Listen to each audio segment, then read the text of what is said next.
Hi, good evening. Welcome to Prime Business. My name is Darrell Kwao. Straight to our stories. Rural and community banks are threatening to drag the Bank of Ghana to court over what they call an unfair directive that could force dozens of their most experienced chief executives out of office next year. The CEOs meeting in Takoradi for their annual conference said the central bank's corporate governance rules are unconstitutional if applied retrospectively. Natalia Kwanzaa has more in this report. Concerns over aspects of the Bank of Ghana's regulatory framework resurfaced at the 24th Annual CEOs Conference of Rural and Community Banks in Takoradi, with industry leaders warning of dire consequences if key provisions are not reviewed. The president of the RCB's CEOs Group, Alhaji Hayatunde Awudu Ibrahim, says this directive undermines contracts signed long before the new rules came into force.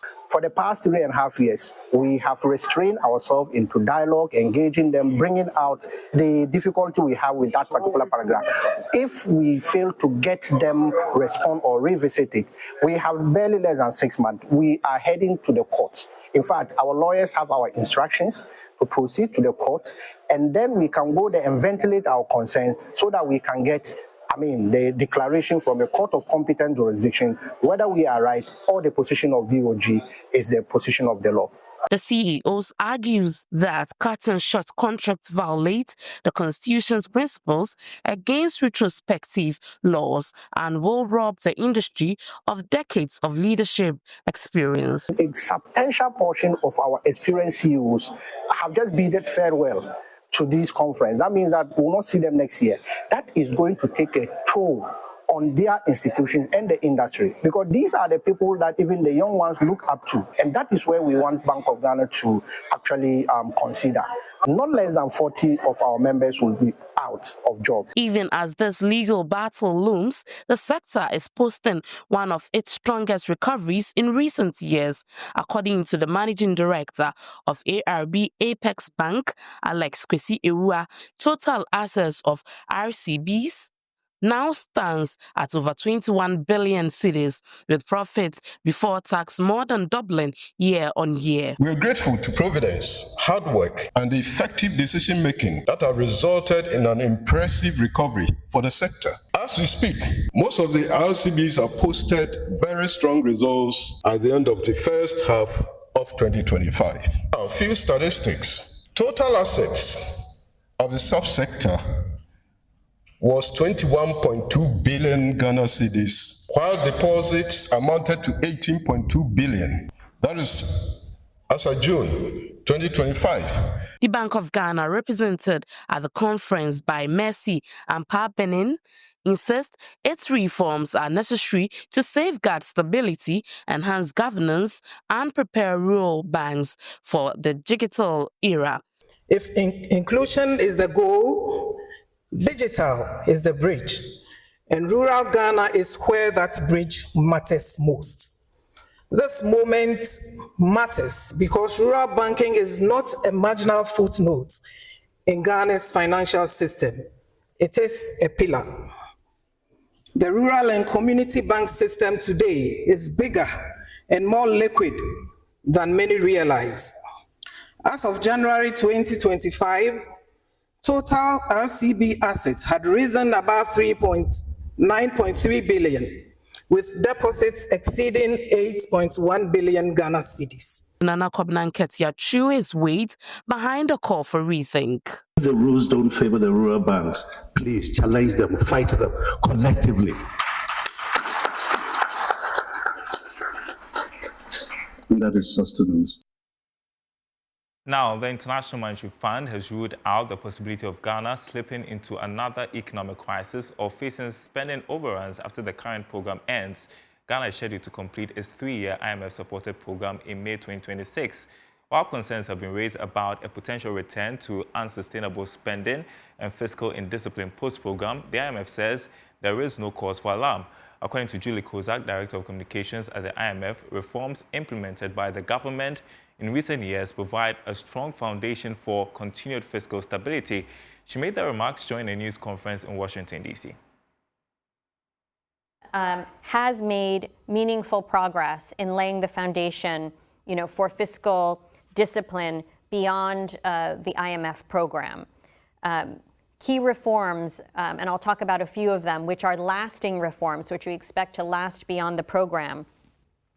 A few of these key reforms are a revamped fiscal responsibility framework, the establishment of an independent fiscal council, and improvements in public financial management, which aims at really improving and supporting the efficiency and effectiveness of public spending.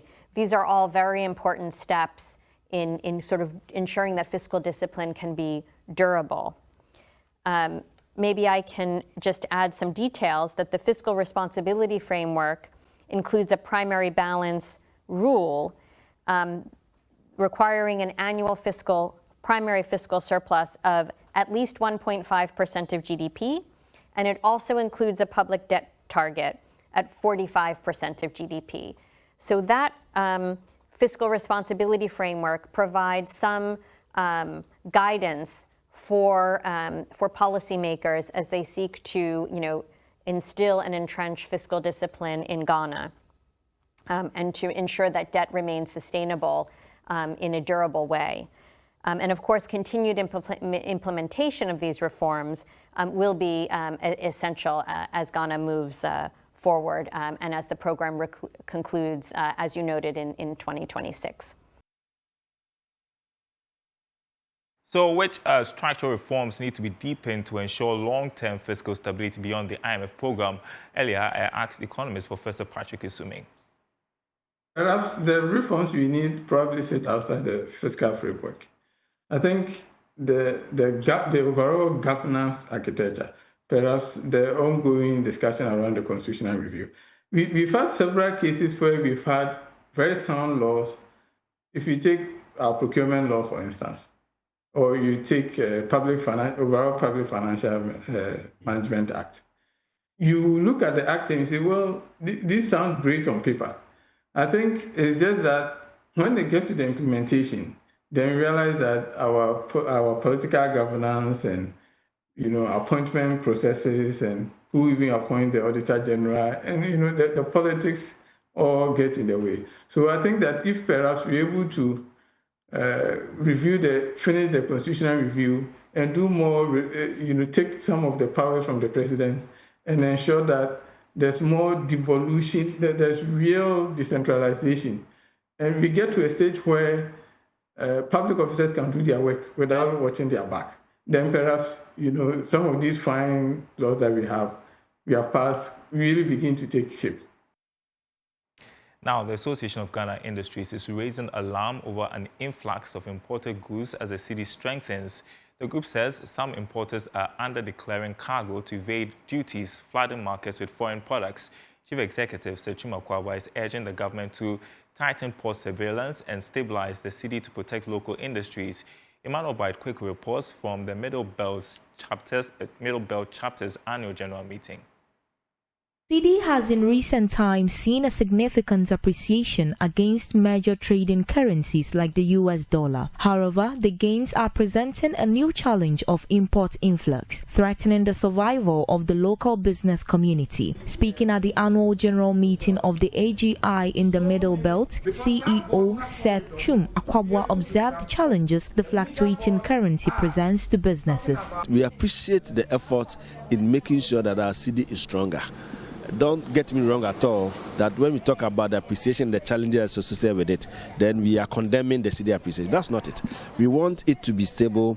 If it's stronger, the better. However, if it is appreciated, it means that the exporters must be supported so that the challenge they will have at the initial stage, they can also overcome it and they can continue to stay in business. Remember, you need the exports to generate the foreign currency and the foreign revenue to show up the city, to make it more stable. And therefore, any effort that will be made to make sure they are stronger is very important. Mr. Kwabwa is urging enhanced surveillance and tax policy enforcement at Ghana's port of entry, as he believes the new development could defeat the government's flagship 24-hour economy. We are not in any way saying that because the imports have become cheaper, we shouldn't import. However, we think that this is the time government policy and institutions of regulators must work. Because whilst they are bringing the imports, some are taking advantage of the interest in the imported goods and actually maneuvering and not paying the right duties, not paying the right taxes. They are undervaluing, they are under-declaring. When it happens so, you are actually cheating the system. And then the effect is that it makes the imports cheaper, even much more cheaper.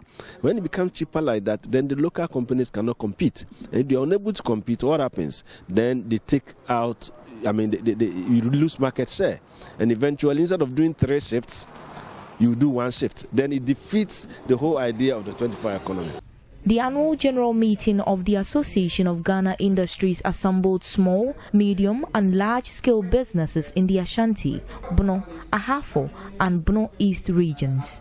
The meeting highlighted the theme creating a conducive business environment for industrial competitiveness 24 hours in perspective. Ashanti, Bono, Ahafo and Bono East Regional Chairman of the Association of Ghana Industries, Akwasi Nyameche, underscored the urgent need for a more conducive business environment to sustain Ghana's industrial growth. For businesses to thrive, you need some level of environment conducive for businesses to grow. So we want government, we've been telling government upon government, we want government to come out with policies, deliberate policies that will support local industries to thrive. And the world itself is moving along the lines of AIs and, if you don't digitalize, you'll be left out.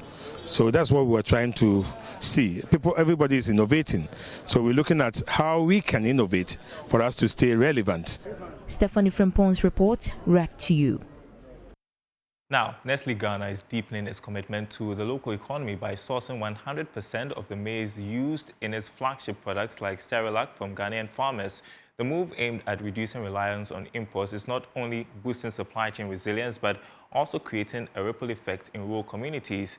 At a ceremony to celebrate the market leadership of its flagship brands, Cerelac, Kwabna Esiedu Adakwa, category manager for nutrition at Nestle Ghana, revealed that the brand will continue to provide for economic classes, emphasizing inclusion.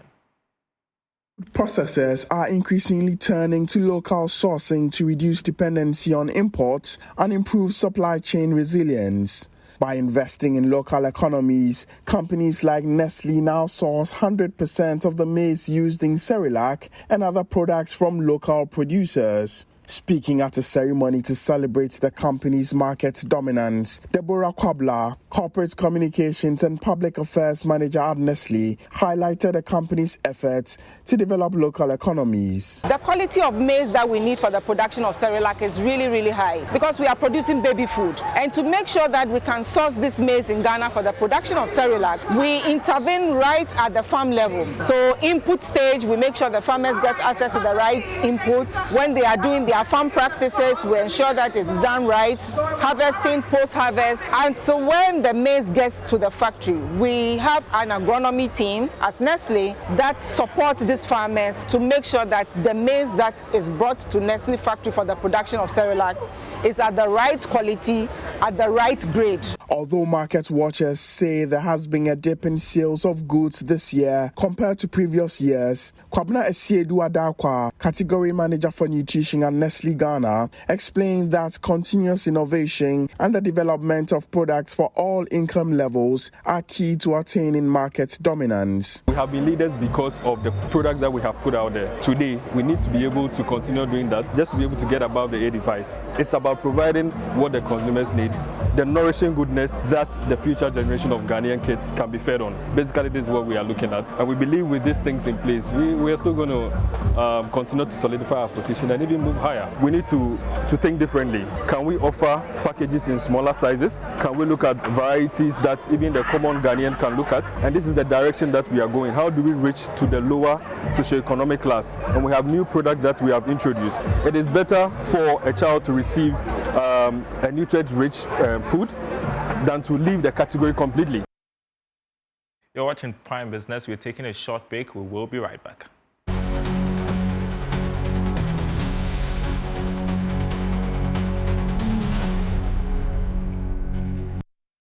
Welcome back, and as we conclude Prime Business tonight, in its latest episode, CNN's Marketplace Africa turned a spotlight on Hubtel, the homegrown digital commerce platform that's rapidly reshaping how Ghanaians pay, trade, and do business.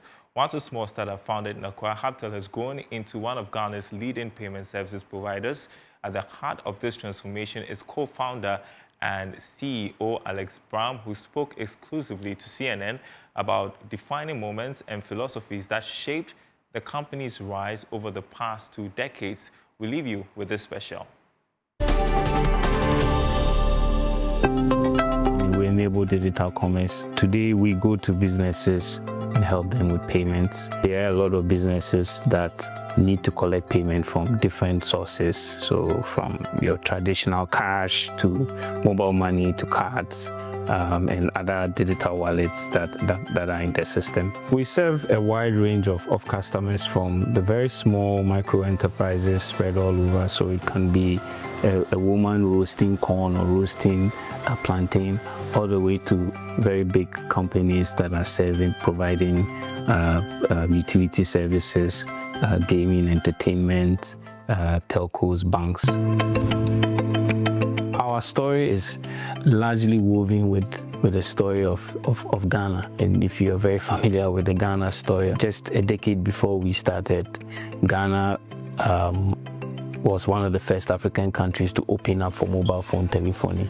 That gave us a whole decade to build these systems and put up towers across the country to allow mobile telephony to begin to thrive, and allow companies like us in 2005 to start tinkering with bulk SMS and have enough of the market base to give us the momentum to be successful.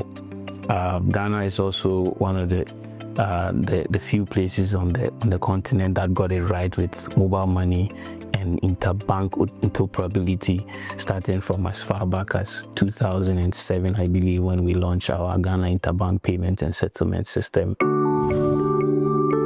When we started out in 2005, the big idea was, how do we get businesses to leverage this SMS to become better and more useful to their customers? And we ran on that for quite some time, until the SMS business really matured. To find new growth, we looked into other areas like mobile content or value-added services on top of telco services. And around 2015, mobile money was really taking off. And so we needed to pivot the business away from micro billing that leverage airtime billing and other things into now mobile money billing.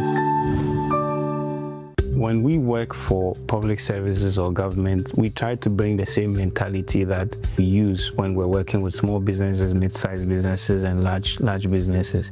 Unfortunately, sometimes it doesn't often fit with government. Like right now, there's a big debate about for when we serve small businesses, we charge upfront. There's a big debate about, do we do the same with government? And we are of the opinion, yes, we should. Along the line too, we've also been heavily misunderstood by the public about the services that we provide for some large public service providers. It woke us up that when we're doing public services, we have to engage more. We can't come with the lenses of private sector all the time.